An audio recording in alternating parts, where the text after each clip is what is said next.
Surprise! My hair is purple, if you haven't already noticed. So I thought I'd get that out of the way. Had a bit of a mad moment and thought I would go purple for a little bit. Let me know what you think. It is quite bright. It's actually probably brighter than it's coming across on camera. My mum hates it. I kind of am unsure, I don't know. I've had quite a lot of compliments on it, but I think it's just a tad too bright maybe. So yeah, that out of the way. It's time for April favourites. So I'm just going to go through the usual spiel of going through the products that I've really enjoyed using this month. So I'm going to crack on and stop rambling. So the first thing I'm going to talk about is actually an eye cream. Actually, I say eye cream, it's more like an eye gel, and it's from Elemis, and it's their Fresh Skin Tired Eyes Soothing Eye Rescue Eye Reviving Gel, which is a bit of a mouthful. Always the case with these skincare products. So this is what it looks like. It's a really nice sort of tube. It can get a little bit messy. That's the only thing, it just kind of leak out a bit, but we'll put that aside. What's packaging anyway? So I've been using this, as you may be aware, I've probably mentioned this a few times, but I tend to get like quite dry under eye sort of area. I don't really get hay fever per se, but I do have to take antihistamines quite regularly due to the fact that when the seasons are sort of changing, when it gets warmer, my eyes and my neck, which is usually quite scabby, go crazy, and if I don't have antihistamines, I'll literally scratch my legs, my arms, my stomach, my neck, my eyes to death. So antihistamines are good, but my eyes have felt quite dry and like in need of some sort of reviving in a way, I guess. So I've been using this. I found that a few eye creams can sort of aggravate the area, so I was a bit sort of like, oh, I don't know whether to risk it, but I did, and I'm glad I did because it has been such a great help to my eyes. It's really sort of soothed the area and calmed it down and just sort of added a bit more life back into my under eye area, sort of got rid of the sort of dryness. And basically I put like a small pump on my ring finger, rub my two ring fingers together, sort of dab under the eye, and it just feels really cooling, really soothing, and it gets rid of sort of any sort of, especially late night kind of itch, which is just really frustrating. It's worked really well for that, and the pump is a little bit messy, sorry. It does kind of dispense a little bit too much probably, but packaging aside, I can't fault this product. It's been such a godsend the past month, especially my skin's really flared up, and I'm really impressed with this. Right, so I've got a whole host of makeup to go through, so we'll start with the lip products because what a better way to start. And first things first, a lipstick, and this is the L'Oreal Paris Collection Privee by Julianne. This is Julianne's Nude. L'Oreal have a range of nudes for all their spokeswomen to suit different skin tones, and I went for this one, which is Julianne Moore one, and it's quite a sort of pinkish nude, and I feel like they're much more complimentary to me, and not that my hair helps matters anyway. They smell like Parma violets, and some people really hate the scent, but I actually love it. I just think it tastes so nice on the lips. It's kind of sweet and just sugary goodness. So I quite like that, and it's just a really lovely throw on and go lipstick. It has a nice sheen to it. It's quite moisturising on the lips, and it lasts quite a long time, I find, at least on me anyway. I mean, it's not like super long lasting because it's just like a lipstick. It's not meant to do this type of lips, it's not really meant to do that, but it's just a really nice wash of colour over the lips if you just want to throw on a lip and go, or you've done quite a dramatic eye and you want quite a nude sort of neutral lip. This is perfect for that, and I might try some other L'Oreal lipsticks because I don't really have any L'Oreal lipsticks, at least I don't think I have, in my massive collection over in that drawer there. So yeah, I'm really impressed with the formula of these. I love the scent. It's not to everybody's taste. I suggest you give them a little sniff before you buy, but these are lovely, and I really like the packaging. It's quite sleek but not too like flashy. It's kind of like, yeah, quite like it. So if we're talking long lasting, I mentioned these in a recent haul, and these are the Bourjois Rouge Edition Velvet, and these are their matte lip sort of creams, I guess, and these are absolutely insanely amazing. you may have heard me rave about them in my collective haul, so I'm just gonna try and keep this to a minimum.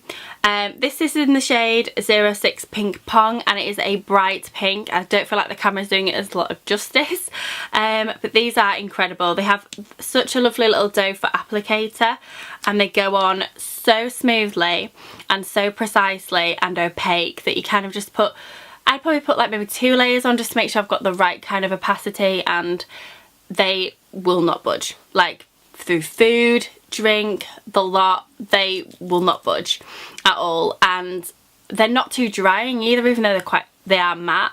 They do have still sort of hydrating qualities to them, and I just think they're absolutely incredible.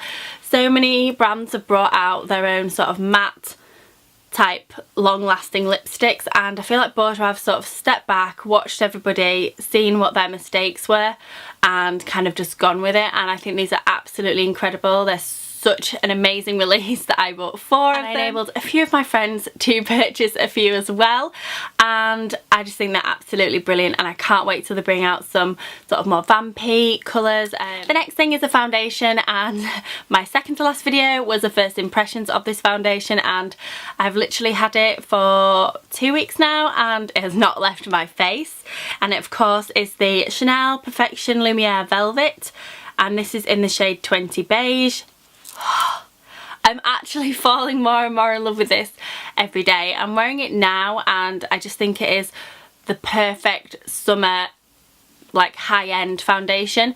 For me, sort of high street wise, I'd probably say a Bourjois one, probably the CC cream, which I think is fantastic. But for high-end, the Chanel one is just incredible, and it literally came out of nowhere. Nobody really knew that it was getting released. There was no sort of previews or anything. It just kind of just arrived on the counter, and we're all sort of getting a bit excited about it, and I think that's great. It's kind of done the old-fashioned way through word of mouth, and it's just amazing. And it's quite a light to medium foundation. It's very buildable in a really nice way. It doesn't sort of clog any pores or anything like that. The velvet side of it is kind of like Vita Lumiere Aqua. I'm not going to go on too much about this because I've got a more in-depth sort of first impressions on that, and I'll link that video below if you want a little bit more information. It's targeted more towards oilier skinned gals such as myself, and it really has helped actually keep the sort of shine at a minimum. I mean, I still have to use powder obviously, but yeah, it's fantastic, and it's really nice to layer up. I've worn it on nights out, and I've worn it during the day, and it's just brilliant, and I'm so impressed. It's kind of like my skin, but like so much better. It's like an airbrushed. It's brilliant. And I use the Real Techniques buffing brush to apply it, or you can use your hands. I won't go on anymore. This stuff is thebomb.com, so I don't even know why I said that because it was so cringe, but you'll and again. So I definitely recommend you go down to a Chanel counter and see if you can have a sample, because it is beautiful and I recommend it to anyone. So I'm kind of obsessed with brows, and I find that if I don't really have my brows done, then I don't feel like I'm done. I don't know if anybody feels like that about their eyebrows. Like if I go to the gym, I've got to make sure they're on as well, even if I'm only wearing like mascara. So yeah, so I've gone through my fair few sort of brow pencils, and I found one that may be my numero uno, and it's the Anastasia Beverly Hills Brow Wiz in the shade Ash Blonde, which is this tiny thin little contraption here, and one side's got a spoolie, which is so helpful. I think all sort of eyebrow pencils or whatever should have spoolies on them as standard.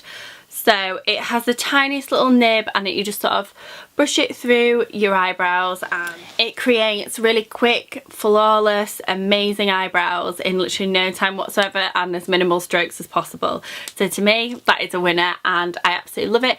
I don't know if the shade's quite right, but I do find it's like maybe slightly a bit too warm for me, but I kind of just guessed what shade I was, and I just think my brows just look so good since using this.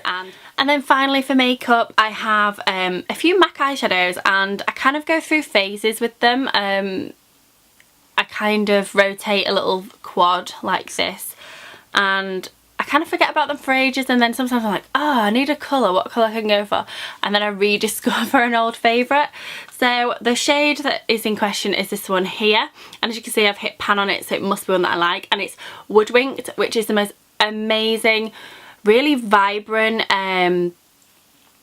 quite sort of goldy coppery shade, which I don't know if you can see properly. It's very sheeny, it's very warm, and it's just such a lovely shade, and it works paired with pretty much everything. I haven't put it with an eyeshadow that I haven't liked it with, and I kind of it's one of those shades that I always seem to go back to, and I just think it's so beautiful. And the MAC eyeshadows really are sort of faultless. They're so nicely pigmented, quite buttery, blend beautifully, and they're definitely worth the money. So I've been going back to that quite a bit. Onto hair, and there is one product that I have absolutely fallen head over heels in love with, and it is one that I kind of just bought as an alternative to a more expensive product.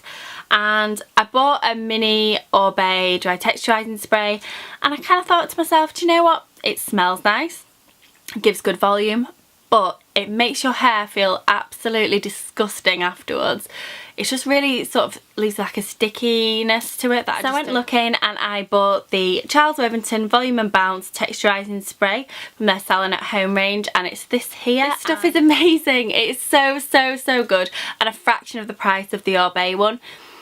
It smells okay. It's not the best smelling, but that's not really what I want it for. It gives such good volume and boost to the hair, and I especially like it when I'm wearing hair extensions. It seems to make everything sort of blend a lot nicer with my own hair, but I'm sort of got a bit in today, and I feel like it just gives a really nice sort of boost to the hair, and just looks really like nice and bouncy, and like really healthy. So I'm really enjoying this, and I'm definitely going to repurchase it. The other hair product that I've really been enjoying is the RedKen Extreme Anti-Snap Leave-In Treatment for Distressed Hair. And I mean, hello, look at the bottle on that. It's so nice bottle, but that's not what it's all about, unfortunately. I use a couple of pumps of this when my hair is damp after I've washed it. It's just sort of mainly through the ends and sort of working upwards, and I feel like it gives me a strange amount of volume. But other than that, I feel like it leaves my hair in like really smooth and soft, and I find that, like, especially the ends of my hair, because obviously that's the oldest part of your hair. I mean, I had a haircut the other day, and it was the first time since December, and I should really get it done more often because my hair was screaming out for a cut because it was so damaged at the bottom. But I feel like this, in conjunction with some other products such as the Bumble and Bumble Hairdressers Oil and my Matrix Biolage Keratin Spray, have been working wonders on my hair, and I feel like it's just makes my hair feel stronger and not as much snapping off. And then finally I have a perfume, which means I'm going to be terrible at describing it to you, but this perfume is from Vivienne Westwood, and I've not actually tried any of her perfumes before. I think they're all called something Alice usually, and this one is Sunny Alice, which is the latest release, and I've literally been wearing this day to day. And it is the nicest perfume. I didn't really know what to expect from Vivienne Westwood. I kind of thought, is it going to be one of those fashion brands that releases a perfume and it's kind of a bit naff, or is it going to be good? You just don't know. But first of all, the packaging on these are absolutely gorgeous, and then you have like the Vivienne Westwood logo on the top of the bottle cap, and I just think they just look really nice on your dress. They're really sleek and just kind of a bit quirky at the same time in the way that Vivienne Westwood is. And it's a summer fragrance, so it's going to have, you know, quite a sort of fruity floral scent to it, which it does, but I feel like it has like an undertone that's quite musky that I'm quite drawn to, as I do like much sort of heavier sort of smelling perfumes. But this is kind of like, it has a fresh and a lightness to it, but it's kind of still got those hints that are a lot deeper. Go smell it. I say this every time I describe a perfume because I'm so crap, but it just smells so nice, and I'm gonna check now what's actually in it because okay, so I've checked sort of the product details just to give you guys a bit more of a sort of overview of what's going on in this perfume, because I'm rubbish, so I've got it on my phone. And it has notes of mandarin and pink pepper, sea breeze, Heart of Frang Pie and Sambac Jasmine and a bit of amber, sandalwood and vanilla. I think the amber and the sandalwood is kind of what gives it its muskiness, but I think this is such a lovely perfume, like day or night, and it's just one of those that I just love to smell, and I'm very much drawn to this, and I've been wearing it quite a lot, so very impressed. I might have to try out some other Vivienne Westwood ones and see what I think. Right guys, I've rambled on far too long.